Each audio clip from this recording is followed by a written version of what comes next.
We're joined now by Thembisa Fakude, who's Director at Africa-Asia Dialogues. A very good evening to you. Thank you so much for speaking to us. As heads of state and government gather at the UN headquarters in New York to address the critical challenges and gaps in global governance exposed by the recent global shocks. I know that last September, the big focus was the war in Ukraine and its President Volodymyr Zelensky taking center stage at that gathering. As we take stock now of the latest developments in the Middle East, how much of a role do you think that discussion will take on?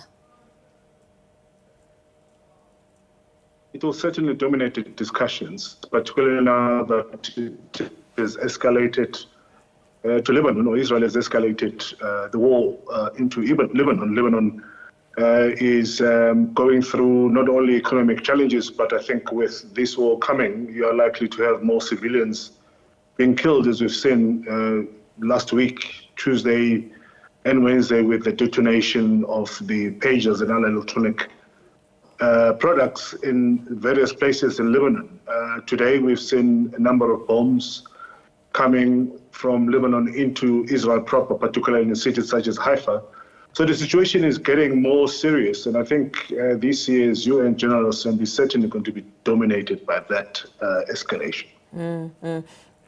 We heard President Cyril Ramaphosa speaking in New York, really highlighting the importance of action and a commitment in support of concrete action, saying, and really just saying to the leaders that as they leave the summit, it can't just be a talk shop. Action needs to take place. What did you make of some of the highlights of his address? I think it was a very diplomatic address, but South Africa has got a number of objectives it wants to highlight and achieve out of at least the 79th UN General Assembly. One of them, of course, is the inclusion of South Africa in one of the developing nations as a permanent member of the United Nations Security Council, but also the revamping of the United Nations, because many people feel that the United Nations deserve to be revamped. Unfortunately, these calls come at the point where the United Nations has lost its power. United Nations has become, for many people, a body that does not have power to stop the havoc that we're currently seeing in the world, whether it's war in Ukraine or war in Gaza or all the conflicts that we're seeing happening in Africa. UN has no power to actually stop those. So the calls from South Africa and others to have United Nations largely include or to include developing nations and revamp itself, it comes at a point where, as I said earlier on, where the United Nations is no longer a body that really is taken serious by many people around the world. And we also know that while President Ramaphosa is in New York, he's hoping, of course, to engage business leaders as part of the drive to attract foreign direct investment for South Africa. What are some of the considerations that will perhaps allow him to have to woo investors into South Africa, considering the GNU, considering the state of the economy? How can South Africa sell itself as we consider the composition of the country at the moment?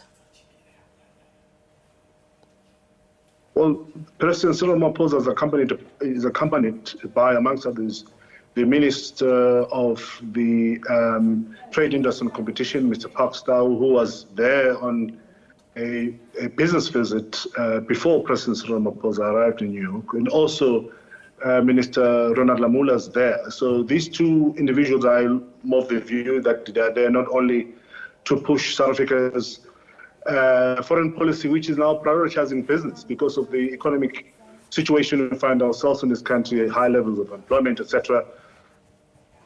So you are likely to see moving forward ministers working together, because it's now, I believe, going to be the foreign policy coupled with trade. And the fact that both these ministers were working hard, at least last week, Minister Lamola and Minister Dau, in promoting foreign relations, but importantly also trade and business, means that President Cyril Ramaphosa will be coming to further emphasize and support the efforts that they've already started last week. So largely, I think outside politics and diplomacy and other interesting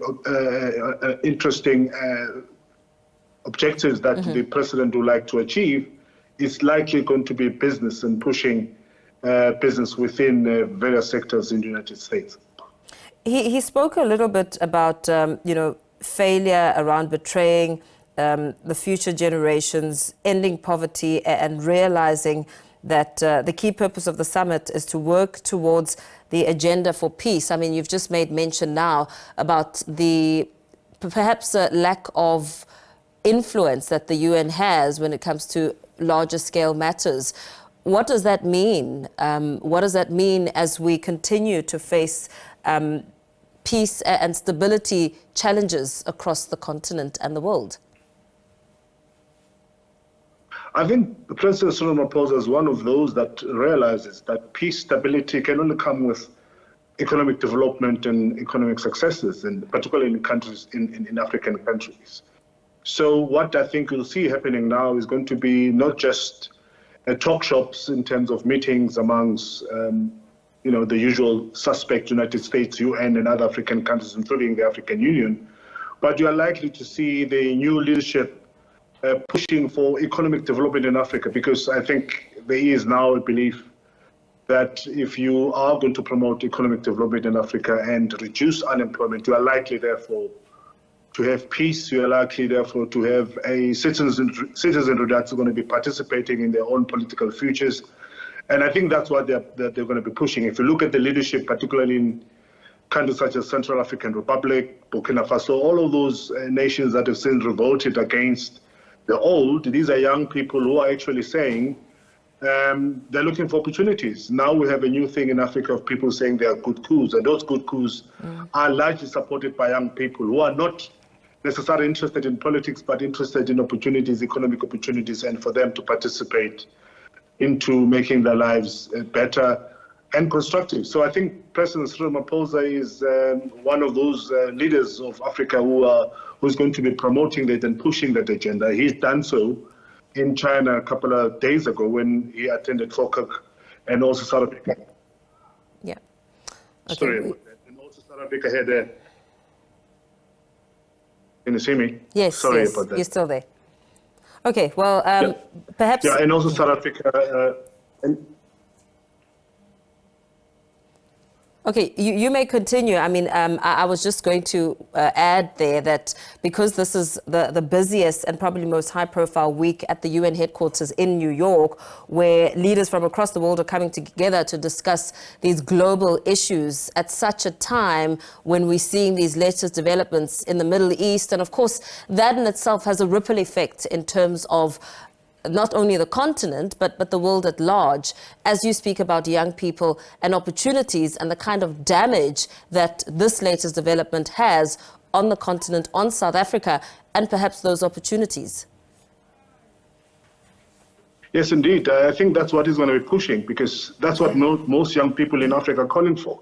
Most young people in Africa are calling for opportunities, and people are tired of politics, and people are not going to be eating politics, as it's been the case. And this is the new mantra that's been amplified throughout Africa, that people aren't going to be eating politics. People want improved economy and economics in their country. So I think from China to United States and to the United Nations General Assembly, I think that's what's going to be emphasized by President Cyril Ramaphosa. Has already started, at least briefly today, talking about exactly that, fulfilling the promises. And what are those promises? Those promises are ensuring that Africa is taking into account when discussions are taking place, no discussions about Africa without Africa. Yeah, absolutely. Thank you so much for speaking to us this evening. Let's leave our discussion there. Speaking there to Thembisa Fakude, who's director at Africa-Asia Dialogues.